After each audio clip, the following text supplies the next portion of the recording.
नमस्कार, news room live में आपका बहुत बहुत स्वागत है और मैं हूं आपके साथ शीतल शर्मा। मेरे साथ मेरी सहयोगी रूपाली शर्मा भी इस वक्त आपके सामने है। न्यूज रूम लाइव की शुरुआत करेंगे, लेकिन उससे पहले आज की सुर्खियों पर एक नजर डालेंगे। आज की जो पहली बड़ी खबर रहेगी, जिस पर विस्तार से चर्चा करेंगे, पूरी जानकारी आप तक पहुंचाएंगे, क्योंकि कल से बजट सत्र शुरू होना है और इस बजट सत्र को लेकर इस वक्त सरकार की तैयारियां जोरों पर नजर आ रही हैं। तो बिल्कुल इसके बाद बात होगी चुनाव प्रचार को लेकर, और दिल्ली में कुछ ही दिन विधानसभा चुनावों को बचे हैं और इसी में जो तमाम सियासी दल हैं वो अपनी कोशिशों में जुट चुके हैं ताकि जनता का रुझान अपनी पार्टी की तरफ किया जाए और दिल्ली की कुर्सी जो है अपने हाथ में ली जाए। बिल्कुल, देखिए, राजनीति हो या फिर महाकुंभ हो, ये तमाम चीजें आपको हम दिखा रहे हैं, लेकिन महाकुंभ के अंदर प्रयागराज में कल जो एक बड़ा हादसा हुआ था, जिसमें लगभग 30 के आसपास लोगों ने अपनी जानें गंवाई हैं, उसको लेकर आज योगी आदित्यनाथ प्रयागराज जा सकते हैं। प्रयागराज में जो वहां पर घायल हुए हैं उनके परिवारों से या फिर उनसे भी मुलाकात कर हालचाल जानने की कोशिश भी आज सीएम योगी आदित्यनाथ करने वाले हैं। तो बिल्कुल इसके बाद फिर से महाकुंभ को लेकर ही बात होगी, जहां पर आज आपको बता दें कि श्रद्धालुओं के स्नान का सिलसिला जो है वो जारी है और कल जो पूरा हादसा पेश आया था उसके बावजूद भी ये देखने को मिला कि श्रद्धा जो है वो लोगों में कम नहीं हुई। 9 करोड़ का आंकड़ा और अब भी ये सिलसिलेवार ढंग से जारी रहेगा। बिल्कुल, अब जरा आगे बढ़ेंगे। अब बात होगी राजधानी दिल्ली की, क्योंकि इस वक्त राजधानी दिल्ली के अंदर यमुना राजनीति का केंद्र बन चुका है और यमुना के अंदर बाहर इर्द गिर्द आसपास हर जगह सिर्फ और सिर्फ इस पूरे यमुना को लेकर राजनीति हो रही है। आरोप प्रत्यारोप तेज है और अरविंद केजरीवाल ने इस यमुना को लेकर अपनी चर्चा छेड़ दी है, जिसके बाद बीजेपी ने भी पलटवार किया हुआ है। तो ये तमाम खबरें हैं जिनको विस्तार से आप तक हम पहुंचाएंगे। तो चलिए आपको सीधे इस वक्त लिए चलते हैं जरा राजघाट दिल्ली, जहां पर इस वक्त प्रधानमंत्री मोदी महात्मा गांधी की पुण्यतिथि पर आज उन्हें नमन और श्रद्धांजलि दे रहे हैं। गांधी को श्रद्धांजलि अर्पित करने के लिए प्रधानमंत्री नरेंद्र मोदी पहुंचे हैं राजघाट। साथ में केंद्रीय मंत्री भी मौजूद हैं और बापू तो राजघाट से सीधी तस्वीरें आपके सामने हैं और महात्मा गांधी की 77वीं पुण्यतिथि आज पूरे देश के अंदर मनाई जा रही है। 23 जनवरी 1948 का वो काला दिन जिस दिन महात्मा गांधी की हत्या कर दी गई थी और उसके बाद हर दिन इसको पुण्यतिथि के रूप में मनाया जाता है। और प्रधानमंत्री मोदी राजघाट पर पहुंचे। प्रधानमंत्री मोदी के साथ साथ केंद्रीय मंत्री वहां पर उनके साथ मौजूद हैं और आज खास दिन है, क्योंकि महात्मा गांधी की उपाधि न सिर्फ एक गांधी के रूप में बल्कि अहिंसा, सत्यता, ये तमाम चीजें उन पर आधारित हैं। एक प्रेरणा है पूरे देश के अंदर, न सिर्फ देश के बल्कि पूरी दुनिया के अंदर महात्मा गांधी की सत्य और अहिंसा के पथ पर जो चलने वाली एक प्रेरणा है उसको फॉलो किया जाता है और देश में भी इसका सीधा सीधा प्रभाव है। और यही वजह है कि महात्मा गांधी को राष्ट्रपिता की उपाधि भी देश के अंदर मिली हुई है। रूपाली, बिल्कुल, यहाँ पर इसीलिए आज आप लाइव तस्वीरें देख सकते हैं जहां राजघाट पर पीएम मोदी पहुंचे हैं और कई अन्य नेता भी वहां पर मौजूद हैं और सभी जो है विनम्र श्रद्धांजलि जो है वो दे रहे हैं। और आज महात्मा गांधी की अगर बात की जाए तो उनकी पुण्यतिथि पे उन्हें याद किया जा रहा है और राजघाट से ये लाइव तस्वीरें हैं जहां पर पीएम मोदी पहुंचे हैं। श्रद्धांजलि जो है वो दी जाएगी और गांधी जी की अगर बात की जाए तो कई ऐसी महत्वपूर्ण बातें हैं जो उनसे जुड़ी हुई है और देश आज तक याद करता आया है और आगे भी करता रहेगा, चाहे वो अंग्रेजों के खिलाफ असहयोग आंदोलन हो या सत्याग्रह या दांडी मार्च। ऐसे कई बड़े आंदोलन जो है उन्होंने चलाए और ये सब याद किया जाता है और आगे भी किया जाएगा। और आपको बता दें, यहाँ पर गांधी जी को मानवता और शांति का प्रतीक भी माना जाता है और उनको आज श्रद्धांजलि दी जा रही है। गांधी जी की हत्या 30 जनवरी को 1948 में दिल्ली में नथुराम गोडसे ने गोली मार के कर दी थी और आज उनकी पुण्यतिथि पे उन्हें याद किया जा रहा है और इस दिन देश भर में अवकाश जो है वो होता है। बिल्कुल, और देश के सहयोग के लिए, देश के योगदान के लिए महात्मा गांधी के आम शब्दों में वर्णन करना बहुत मुश्किल है। आम शब्दों में उनका वर्णन, उनके जीवन का और जीवन पर जो जिन पथों पर वो आधारित थे, जिन पथों पर वो चल रहे थे, उनका वर्णन करना बहुत आसान नहीं है, बहुत मुश्किल है। और यही वजह है कि आज उनके विचारों को, उनके भावों को, उनके तमाम रास्तों को जो है वो अपनाया जा रहा है। उस आधार पर पूरा देश आगे बढ़ रहा है और आज का दिन भी इसलिए खास है, पुण्यतिथि है। श्रद्धांजलि समारोह इस वक्त राजघाट पे चल रहा है और इस श्रद्धांजलि समारोह में प्रधानमंत्री मोदी पहुंचे हुए हैं और प्रधानमंत्री मोदी आज महात्मा गांधी को याद करेंगे, उन्हें श्रद्धांजलि देंगे। और जिस तरह से रूपाली ने कहा कि बहुत सारे ऐसे योगदान जो महात्मा गांधी ने इस देश को दिए हैं, चाहे वो सत्याग्रह हो, दांडी मार्च हो, अंग्रेजों के खिलाफ, अंग्रेजों को भगाने के खिलाफ उन्होंने क्या कुछ नहीं किया, लेकिन उस तमाम प्रकरणों के बीच अगर सबसे कुछ अहम जो फीडबैक निकल कर आया या आउटकम निकल कर आया वो ये था कि वो अहिंसा के पुजारी थे, हिंसा पर विश्वास नहीं करते थे। अहिंसा के साथ उन्होंने इन तमाम आंदोलनों को जो है वो मुकाम तक पहुंचाया और उन्हें सफलता भी मिली है। तो देखिए, आज पुण्यतिथि है, राजघाट से ये लाइव तस्वीरें और श्रद्धांजलि कार्यक्रम, प्रधानमंत्री मोदी पहुंचे हुए हैं। इसके साथ साथ वहां पर कई सारे लोग भी श्रद्धांजलि कार्यक्रम में पहुंचे हुए हैं। ये 77वीं पुण्यतिथि है क्योंकि आज ही के दिन, यही 30 जनवरी का वो दिन था 1948 में जब नाथूराम गोडसे ने उनकी हत्या की थी। तो बिल्कुल यहाँ पर महात्मा गांधी भारत के स्वतंत्रता संग्राम के सबसे प्रभावशाली नेताओं में से एक थे। उनका पूरा नाम आपको बता दें कि मोहनदास करमचंद गांधी था, और लेकिन गांधी जी को सम्मान से राष्ट्रपिता जो है वो कहा जाता है और आज भी उन्हें याद किया जाता है। इसके अलावा उन्हें बापू और महात्मा की उपाधि भी दी गई है। तो यहाँ पर महात्मा गांधी ने सत्य और अहिंसा के सिद्धांतों पर आधारित एक अनूठा आंदोलन चलाकर भारत को ब्रिटिश शासन से स्वतंत्र कराने में अहम भूमिका निभाई है। जहाँ पर 2 अक्टूबर को गुजरात के पोरबंदर में उनका जन्म हुआ था और वहीं उनकी मृत्यु आपको बता दें कि भारत की आज़ादी से पहले 30 जनवरी को हुई थी। और यहाँ पर फिलहाल नथुराम गोडसे की अगर बात की जाए तो उनके द्वारा दिल्ली के बिरला हाउस में गोली मारकर उनकी हत्या कर दी गई थी और पूरा देश जो है उस वक्त शोक में था। 30 जनवरी को महात्मा गांधी को याद किया जाता है। आज उनकी पुण्यतिथि जो है वो देश भर में मनाई जा रही है। जहां पर राजघाट की भी अगर बात की जाए तो खुद प्रधानमंत्री नरेंद्र मोदी वहां पहुंचे हैं, श्रद्धांजलि जो है वो दे रहे हैं। कई बड़े नेता वहां पर पहुंचे हैं।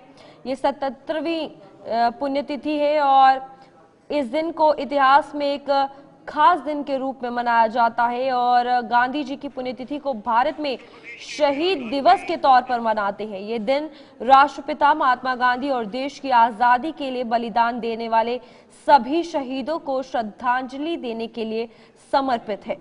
हालांकि गांधी जी की पुण्यतिथि को ही शहीद दिवस के रूप में मनाया जाता है और यहाँ पर आज श्रद्धांजलि जो है वो दी जा रही है। तो आपको बता दें कि सभी नेता वहां पर पहुंचे हैं और साल में 2 बार ये मनाया जाता है शहीदी दिवस, एक 23 मार्च को और एक 30 जनवरी यानी कि आज के दिन। और आप देखिए राष्ट्रपति द्रौपदी मुर्मू भी वहां पर पहुंची हैं और लाइव तस्वीरें राजघाट से जहां पर श्रद्धांजलि जो है वो दी जा रही है। 30 जनवरी का ये इतिहास, जहां पर महात्मा गांधी जी की पुण्यतिथि, बापू गांधी की पुण्यतिथि और उन्हें देश जो है श्रद्धांजलि दे रहा है। और आज आपको बता दें कि फिलहाल राजघाट की ये लाइव तस्वीरें हैं जहां पर श्रद्धांजलि सभा का आयोजन भी किया गया है। और देखिए, खास बात यह है कि राष्ट्रपति द्रौपदी मुर्मू भी वहां पर पहुंच चुकी हैं और उनके साथ साथ केंद्रीय ऊर्जा मंत्री मनोहर लाल भी शामिल हैं और राष्ट्रपति आगमन कर रही हैं।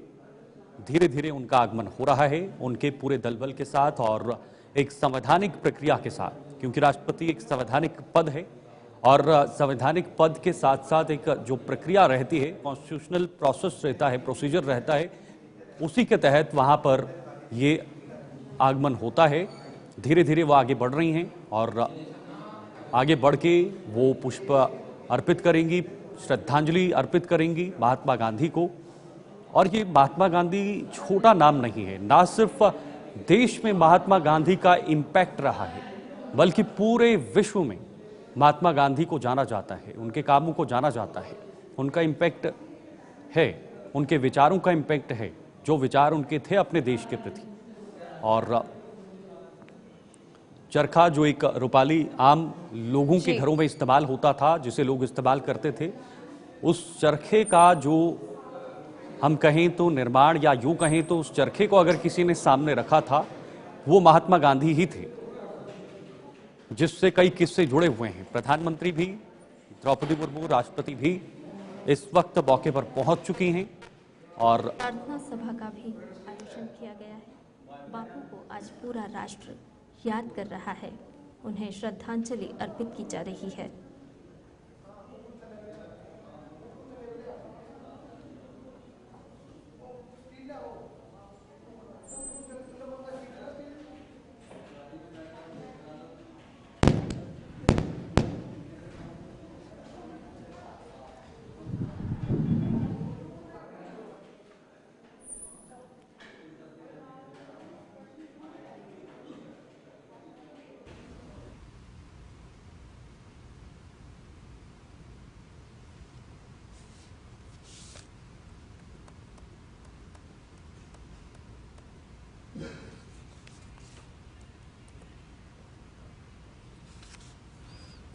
तो राजघाट से सीधा प्रसारण, जहां पर राष्ट्रपिता महात्मा गांधी को श्रद्धांजलि अर्पित की जा रही है।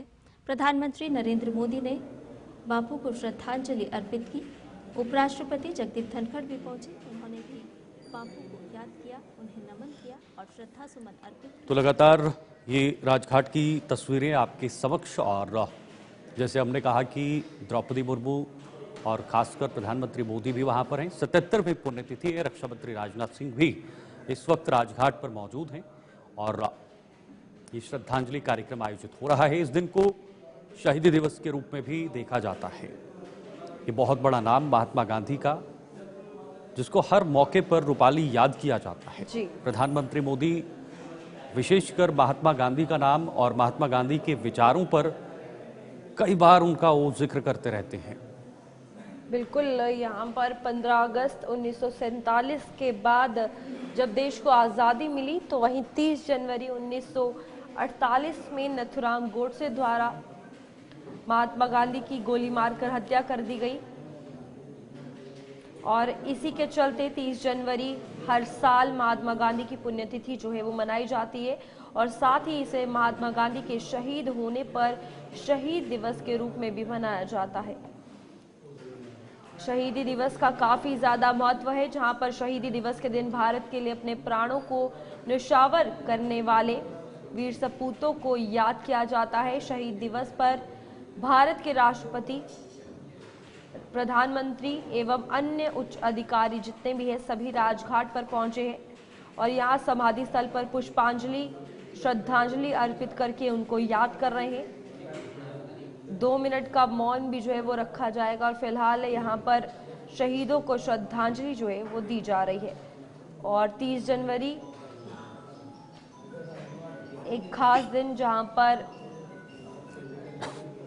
मोहनदास करमचंद गांधी यानी कि बापू गांधी की पुण्यतिथि पर उन्हें याद किया जा रहा है, श्रद्धांजलि दी जा रही है। और ये लाइव तस्वीरें जहाँ एक के बाद एक नेता पहुंच रहे हैं, तमाम बड़े नेता, राष्ट्रपति, प्रधानमंत्री, और ये राजघाट पर श्रद्धांजलि उनके द्वारा दी जा रही है। लेकिन रूपाली, एक जानकारी अपने दर्शकों को बताना और दिखाना बेहद जरूरी है, क्योंकि साल में 2 बार शहीद दिवस मनाया जाता है।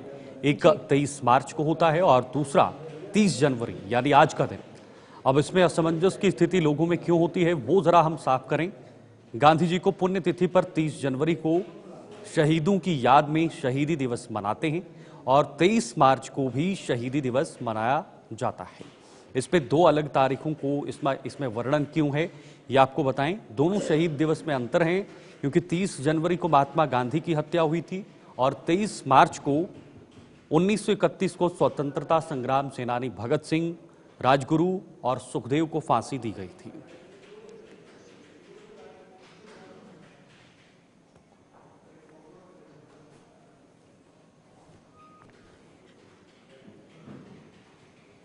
चलिए अब आपको सीधे लिए चलते हैं हरियाणा के यमुना नगर, जहां पर मुख्यमंत्री नायब सिंह सैनी इस वक्त संबोधन कर रहे हैं।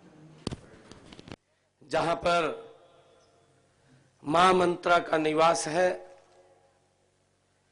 और जिस स्थल के ऊपर मां सरस्वती का उद्गम है,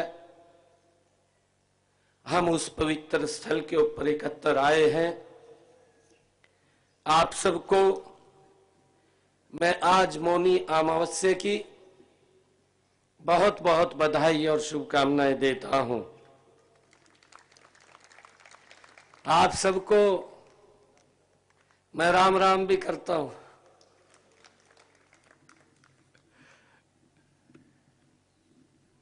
आज महाकुंभ का भी शाही स्नान चल रहा है। ऋतुराज बसंत का आगमन हो रहा है। हर तरफ प्रकृति की अनुपम छटा है। जल, पृथ्वी, वायु, आकाश और अग्नि भी अपना मोहक रूप दिखा रही है। स्वच्छ आकाश है, सुहानी वायु है, सूर्य की गुनगुनी धूप भी है। धरती का तो कहना ही क्या है, वह तो लहलाती फसलों के पीले श्रृंगार से सुसज्जित है। जल, पृथ्वी, वायु, आकाश और अग्नि भी अपना मोहक रूप दिखा रही है। स्वच्छ आकाश है, सुहानी वायु है, सूर्य की गुनगुनी धूप भी है। धरती का तो कहना ही क्या है, वह तो लहलाती फसलों के पीले श्रृंगार से सुसज्जित है। इसी मनमोहक वातावरण में मां सरस्वती के इस उद्गम स्थल आदि बद्री में अंतर्राष्ट्रीय सरस्वती महोत्सव का आज शुभारंभ हो रहा है।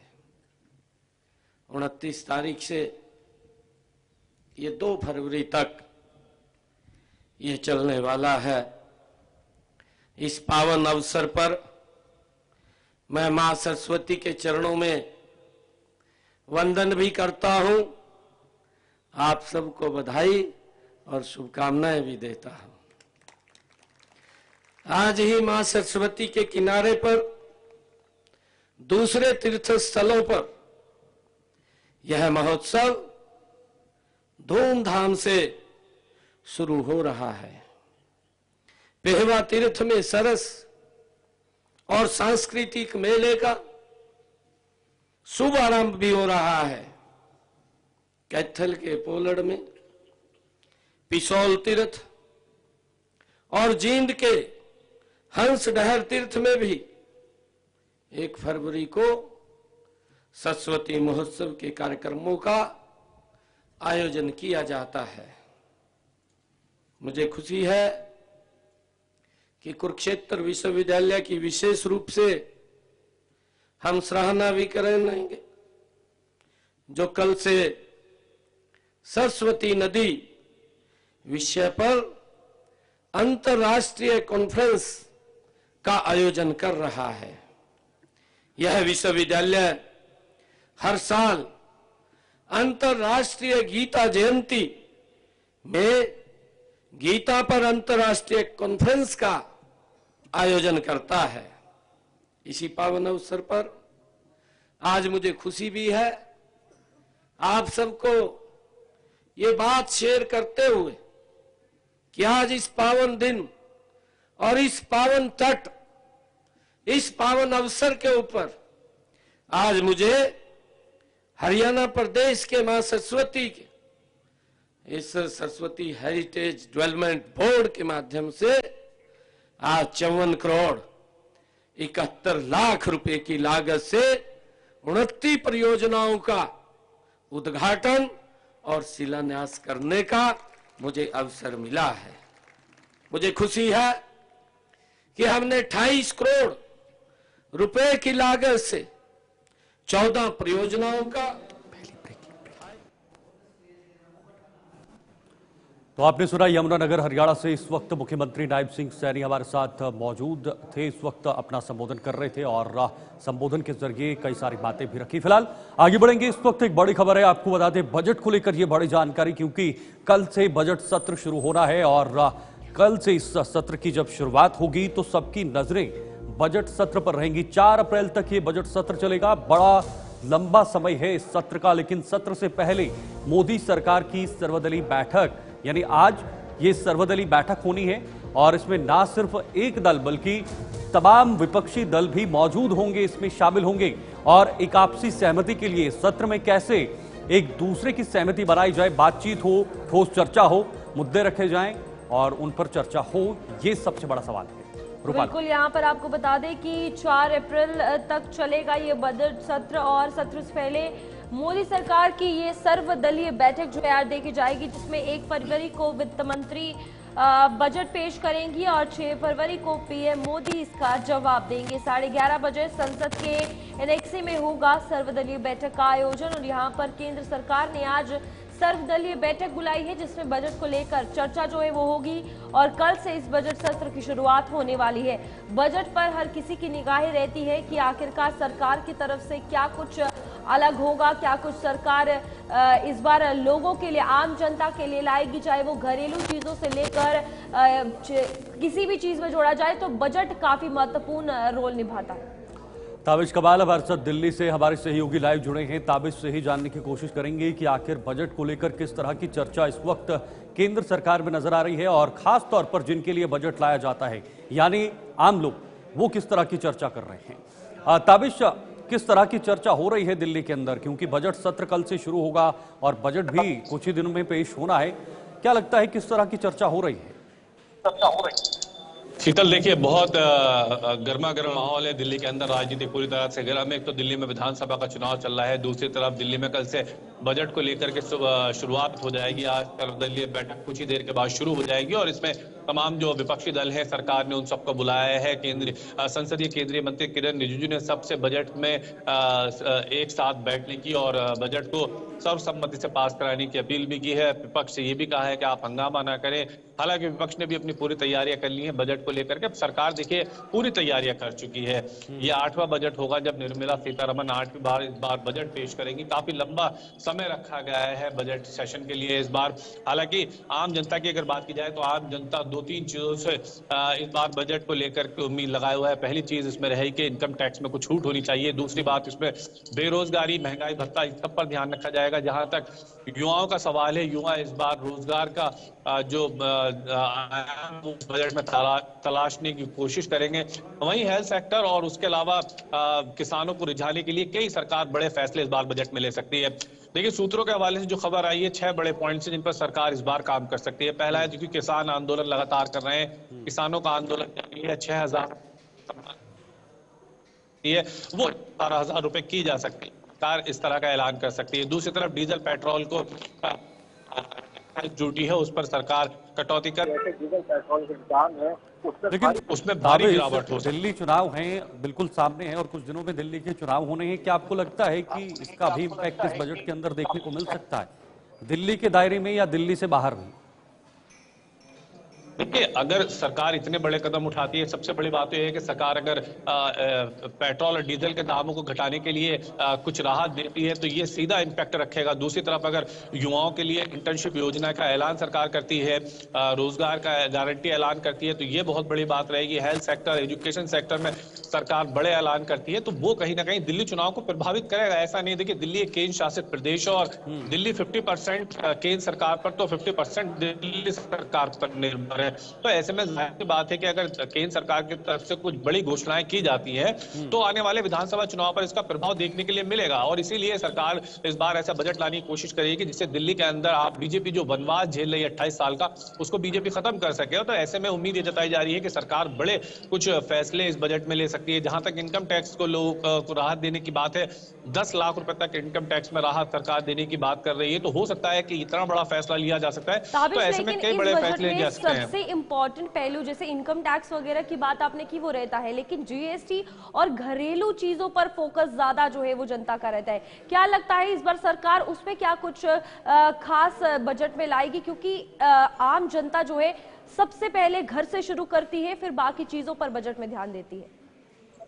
देखिए, मैं आपको यहाँ पर एक चीज बता देता हूँ। सरकार ये कोशिश करेगी कि महंगाई, बेरोजगारी की जो जनता मार झेल रही है और विपक्ष ने लगातार इसको मुद्दा बनाया, उस पर सरकार कुछ इसमें इस बार राहत देने की कोशिश करे। अगर ऐसा होता है तो आने वाले सिर्फ दिल्ली के चुनाव पर नहीं, आने वाले कई राज्यों के विधानसभा चुनाव पर भी इसका असर देखने के लिए मिलेगा। तो सरकार कुछ घरेलू उपकरणों पर, खाने पीने की चीजों पर भी कुछ राहत इस बार सरकार दे सकती है, जो सीधे आम जनता को प्रभावित करेगा। तो ऐसे में अगर आम जनता को प्रभावित करने के लिए सरकार बड़े फैसले लेती है तो उसका सीधा असर भी देखने के लिए मिल सकता है। सरकार की हर संभव ये कोशिश रही कि इस बार के बजट में हर वर्ग को खुश किया जा सके, चाहे वो आर्थिक जगत से जुड़ा हो, चाहे छात्र हो, हेल्थ सेक्टर से जुड़े लोग हो या महिला गृहिणियां हो, इन सबको खुश किया जा सके, जिससे आने वाले समय में लोग इस बजट की तारीफ करें। देखिए, पिछली बार जब बजट आया था तो उसकी काफी आलोचनाएं की गई थी। अगर अर्थशास्त्रियों की बात करी जाए तो सरकार के उस बजट के अर्थशास्त्रियों ने ही आलोचना की थी। तो लेकिन सरकार इस बार कोशिश करेगी कि इस बार का बजट सुगम बजट हो, जिससे जनता को राहत मिल सके।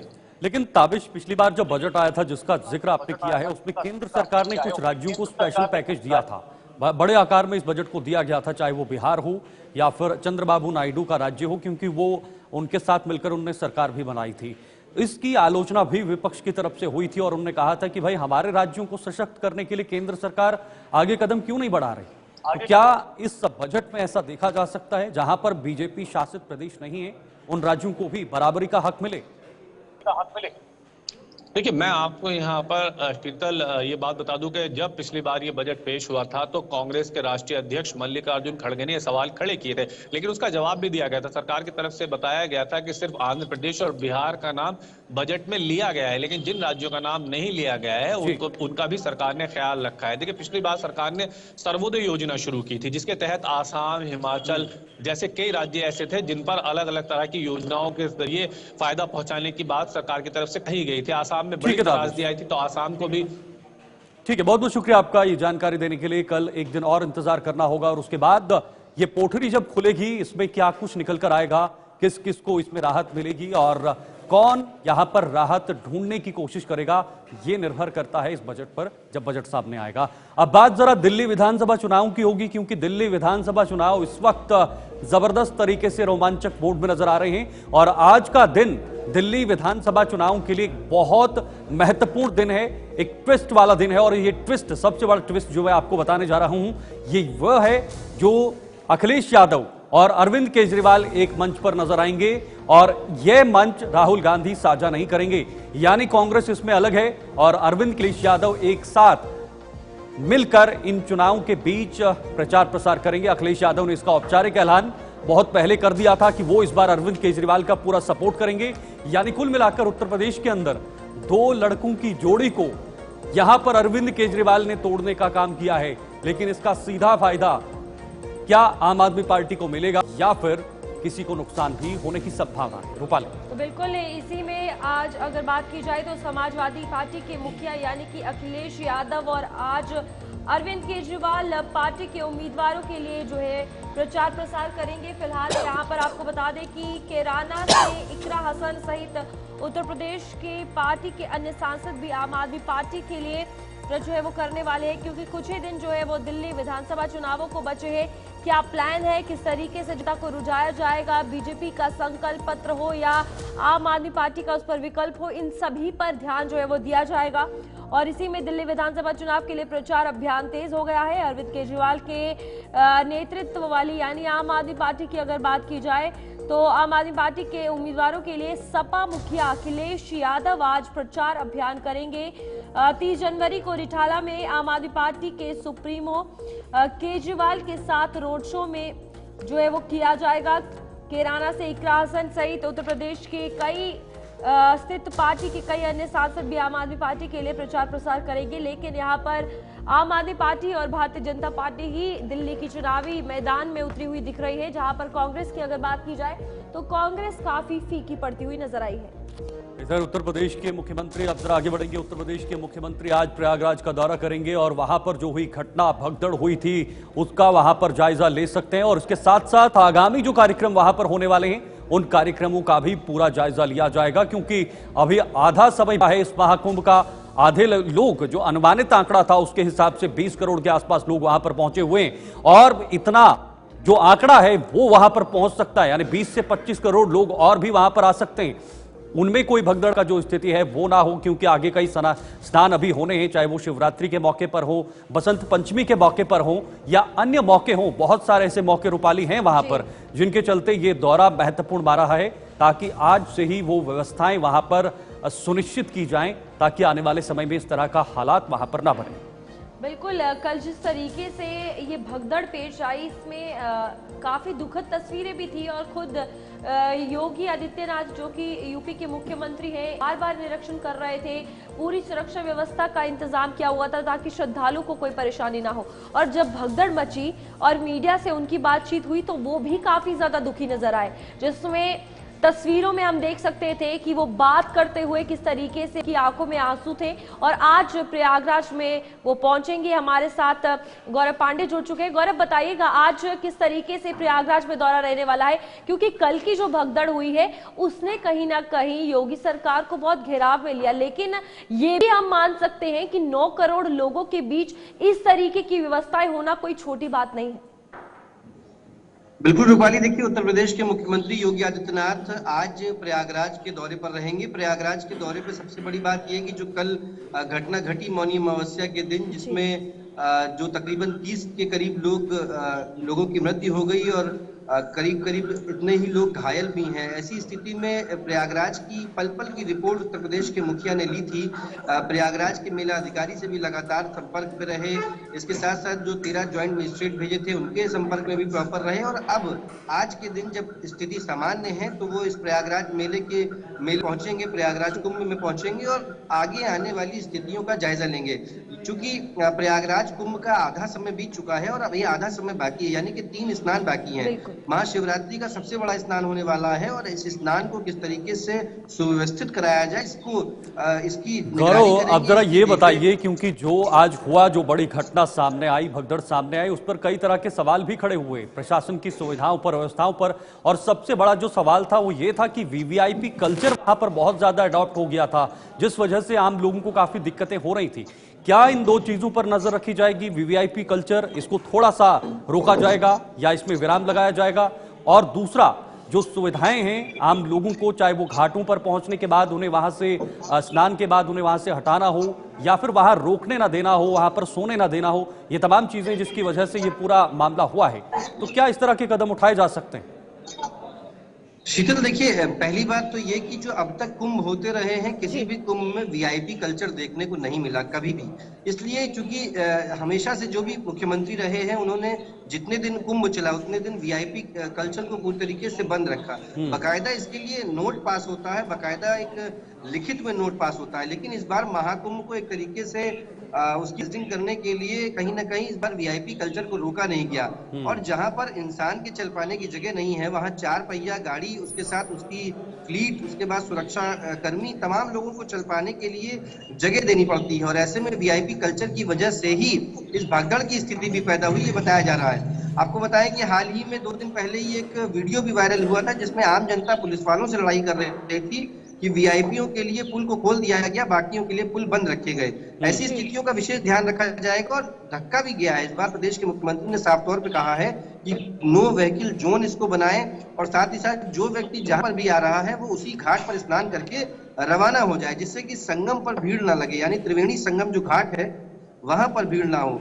इन समस्त सुविधाओं को गौरव, यहाँ पर एक सवाल ये भी आज उठता है कि जिस तरीके से महाकुंभ की तस्वीरें सामने आ रही है, जब कोई वहां पर वीआईपी जो आता है या फिर कोई और अखाड़ों के लोग हो या फिर धक्का मुक्की देखने को मिलती है कि जो साधु संतों को लोग लेके आ रहे हैं, तो आम जनता को किस तरीके से धक्का मुक्की मार के जाता है। दूसरी बात ये देखने को मिलती है कि त्रिवेणी घाट हो या कोई भी घाट हो, वहां पर लोग मेडिटेशन करने बैठ जाते हैं, जो वहां पर स्नान करने आ रहे हैं उन्हें दिक्कतें हो जाती है। तो इस तरीके से अगर चलता रहा तो जो अमेय जिसमें करोड़ों की संख्या में लोग आते हैं, तो ये इस तरीके के हादसे होना बहुत आम है। और इस पर लगातार पुलिस प्रशासन अगर खड़ी है, व्यवस्था बनाए रखे हुए है, तो आम जनता को भी समझना जरूरी है कि हर चीज जो है एक सिस्टमैटिक मैनर से किया है। बिल्कुल रूपाली, आपकी बात 100% सत्य है। देखिए, करोड़ों लोग एक जगह पर एक ही समय पर मौजूद हैं, सबको समझा पाना और इस तरीके से चिन्हित कर पाना कि किसने स्नान कर लिया है और कौन मेडिटेशन कर रहा है या दोबारा स्नान करेगा, इस तरीके के तमाम लोग हैं। जनता को कहीं ना कहीं अपनी जिम्मेदारी को समझना होगा और इस भगदड़ के बाद तो बिल्कुल भी जिम्मेदारी समझना बनता भी है, क्योंकि छोटे छोटे बच्चे जो अपना नाम तक नहीं बता सकते, कई बुजुर्ग जो 60 साल 65 साल 70 वर्ष के हैं, वो भी इस आस्था के सैलाब में डुबकी लगाना चाहते हैं। हर कोई चाहता है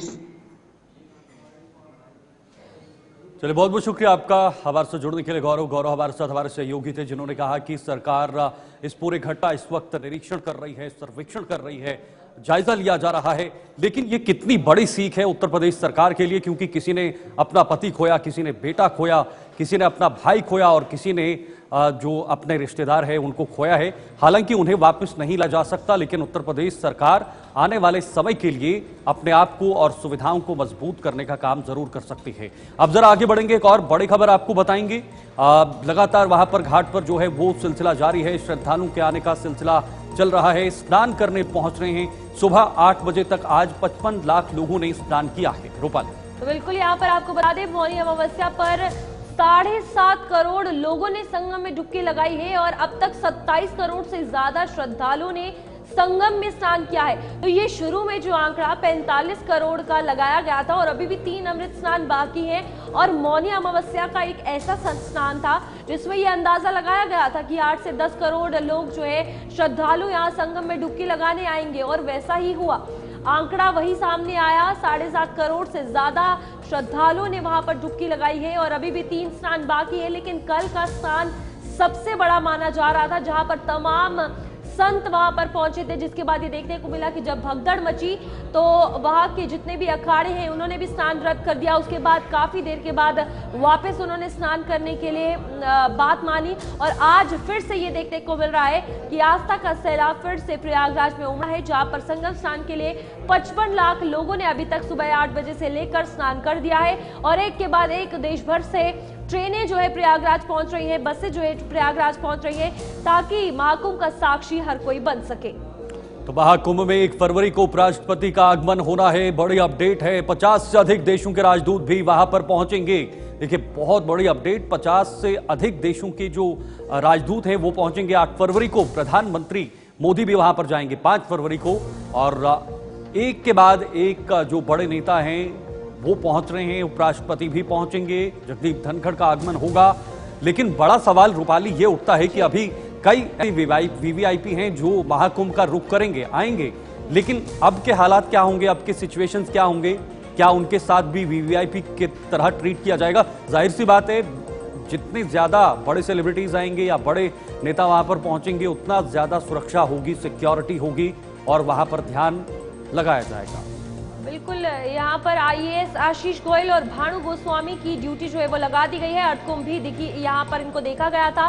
गोयल और गोस्वामी की जोड़ी 2019 के कुंभ में भी देखी गई थी। 5 विशेष सचिव रैंक के अधिकारियों की भी तैनाती जो है वो कर दी गई है। और 5 फरवरी को प्रधानमंत्री नरेंद्र मोदी भी महाकुंभ के साक्षी बनने संगम में डुबकी लगाने आ रहे हैं। और इसी के चलते जो कल की भगदड़ के बाद सवाल उठा, वीआईपी कल्चर का हो या फिर यहाँ पर 4 पहिया गाड़ियां चलाई जा रही थी जहां पर नो व्हीकल जोन था, तो इन सभी को लेकर प्रशासन की व्यवस्था ठीक नहीं थी। अब देखते हैं योगी सरकार आने वाली 5 फरवरी जिस दिन प्रधानमंत्री नरेंद्र मोदी स्नान करने आएंगे, किस तरीके से वहां की तस्वीरें सामने आएंगी, क्योंकि आम जनता जो है वो आंकड़ा गिनते नहीं खत्म हो रहा। और इसी में एक वीआईपी कल्चर की वजह से हजारों ऐसे लोगों को परेशानियों का सामना करना पड़ता है, जिसकी वजह से कल की भगदड़ भी जो है वो सामने आई है। और इसी में अनुभवी अधिकारियों को ड्यूटी जो है वो लगा दी गई है। प्रधानमंत्री के बाद राष्ट्रपति और राष्ट्रपति के बाद उपराष्ट्रपति जगदीप धनखड़ एक के बाद एक जो है संगम में स्नान करने के लिए पहुंचेंगे। और आपको बता दें, ये 2